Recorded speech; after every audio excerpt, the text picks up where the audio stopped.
Welcome, dear students of class 6th in your English classes run by me, your teacher बिंदु कुमारी। और आज आप लोगों का स्वागत है आपकी अपनी क्लास कक्षा छठी की। हम अंग्रेजी की पुस्तिका रेडियन से चैप्टर नंबर 4 पाठ 4 पढ़ेंगे, जिसका नाम है melody queen Lata Mangeshkar the melody queen. इस चैप्टर को हम लोगों ने बच्चों इस पाठ में से हमने पहला पैराग्राफ पढ़ लिया था, जिसमें मैंने आप लोगों को एक छोटा सा जो हमारा सॉन्ग है, ऐ मेरे वतन के लोगों ज़रा आँख में भर लो पानी, ये जो सॉन्ग है इसको हमने थोड़ा सा गा के देखा था, ठीक है। और आज हम लोग वही चैप्टर को कंटिन्यू करेंगे। हमने क्या देखा, ये जो सॉन्ग था हमारा ऐ मेरे वतन के लोगों, ये सॉन्ग आप सभी को पता है। इसकी हमने एक बेसिक ये चीज़ पढ़ी थी कि जब इस गाने को हमारे जवाहरलाल नेहरू, जो कि उस समय फर्स्ट प्राइम मिनिस्टर थे, जब लता मंगेशकर ने 1962 के बाद इसको जब गाना गाया, तो जवाहरलाल नेहरू की आंखों से आंसू जो थे उनके बहने शुरू हो गए, छलक गए थे, क्योंकि इतना मेलोडियस सॉन्ग है और इसमें इतने इमोशनली इन्होंने संग किया। इसको अगर हम लोग भी आज की डेट में भी आप अपने सिंग जब करते हैं तो हम वी फील पेट्रियाटिक, यानी ये ऐसा सॉन्ग है जो पेट्रियाटिक फीलिंग को भर देता है, देशभक्ति की भावना को शरीर में मन में ओतप्रोत कर देता है। अब हम इसी चैप्टर का आगे कंटिन्यू करेंगे। ये जो चैप्टर है लता मंगेशकर द मेलोडी क्वीन, इसमें हम लता मंगेशकर जी के बारे में देखते हैं कि वो पूरी उनकी जीवन शैली, उनके पूरे जीवन काल के बारे में बताया कि वो इतनी महान कलाकार कैसे बनी, क्या है उनके पीछे का बैकग्राउंड, ज़रा से ये पढ़ा जाएगा। हम लोग पढ़ चुके थे यहाँ तक कि चाइनीज़ एरिगेशन इन 1962 में जब हुआ, वॉर जब हुआ, उसके बाद Lata songs immortal to the heroic deeds of, जो उन्होंने गाना गाया, उस गाने के बाद जो सैक्रिफाइस पे सिर्फ कंसर्न ये गाने को लिखा गया और उन्होंने गाया। इस गाने को सुनने के बाद जवाहरलाल नेहरू की आंखों से आंसू झलक गए। उसके बाद आप देखिए क्या कह रहा है कि Lata Mangeshkar the singer of ए मेरे वतन के is an nicked name Swaragini, that is melody queen and Swar Kokila. She was born on 28 September 1929 in a Maharashtrian family resident in Indore इन मध्य प्रदेश, यानी ये महाराष्ट्रियन फैमिली में पैदा हुई थी जो कि इंदौर में उस समय रहती थी, मध्य प्रदेश में। Her father Deenanath Mangeshkar was himself a noted classical singer and a theatre artist. उनके पिताजी खुद जो थे वो एक क्लासिकल सिंगर थे, शास्त्रीय गायन करते थे, एंड थिएटर आर्टिस्ट भी थे। Her mother was Sudhamati. The family last name used to be a Hardikar, but the Dinanath changed to its in a Mangeshkar in order to identify his family with his native town Mangeshi इन गोवा।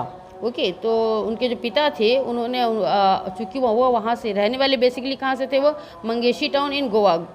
गोवा में कोई place है, उनका गांव है, उसका नाम है मंगेशी, वो वहाँ के रहने वाले थे। तो वहाँ से जब वो शिफ्ट हो के चले गए इंदौर, तो उन्होंने अपने उस गांव के नाम को अपने मंगेशकर में कन्वर्ट कर दिया और अपने नाम के पीछे सर नेम में उन्होंने डाल दिया, जबकि उनका जो नाम का जो सरनेम था वो था क्या, Hardikar.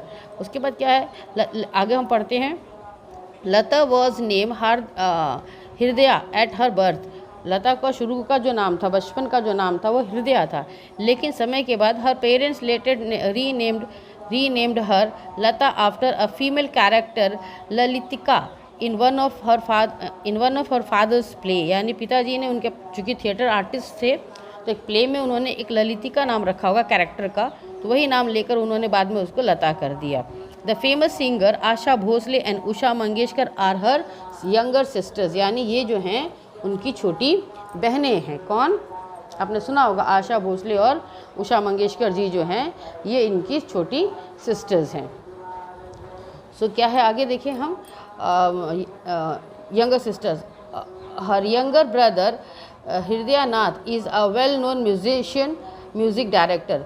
Meena is a youngest sister, यानी ये लोग टोटल 4 सिस्टर हैं और एक brother. Lata Mangeshkar has won several awards and honor including the Padma Bhushan. ये देखिए सारे उनके अचीवमेंट्स हैं, हम इस पैरा में ये देख रहे हैं कि उनके सारे अचीवमेंट्स हैं। क्या क्या अचीवमेंट है देखिए, Lata Mangeshkar has won several award honours including Padma Bhushan, Padma Vibhushan, यानी उन्हें क्या क्या अवार्ड मिला हुआ है, पद्म Bhushan, Padma Vibhushan, Dada Saheb Phalke award, Maharashtra Bhushan award, NTR national award in addition to the 3 national film award, 12 Bangla Film Journalist Association Award and a Filmfare Best Female Playback Singer Award, ये भी उनको मिला है। In 1969 she was made an unusual gesture of giving up a Filmfare Best Female Playback Singer Award in order to promote her fresh talent। यानी 1969 में जब उनको best female playback singer का अवार्ड जब मिल रहा था, दिया जा रहा था, तो उन्होंने उसको लेने से मना कर दिया। ये कहा कि ये और जो नए आने वाले टैलेंट है आप उनको दिए, सारे अवार्ड मुझे को मत दो। I am a well known singer and God gifted voice and I am very good in singing, मतलब मेरे पास बहुत सारी क्वालिटीज़ हैं गाने की, लेकिन इसका मतलब ये नहीं हुआ कि हर साल सारे अवार्ड मेरे को ही आप दे दीजिए। तो उन्होंने उस चीज़ को लेने से मना कर दिया और कहा कि आप औरों को दो जो मुझसे पीछे, उनको प्रमोट करने के लिए, to in motive to promote others. यानी उसके बाद she was later awarded a Filmfare lifetime achievement award in 1993 में उनको लाइफ टाइम अचीवमेंट भी मिला। She was also won the highest civilian award of the country Bharat Ratna in 2001, उनको 2001 में highest civilian award Bharat Ratna भी मिला।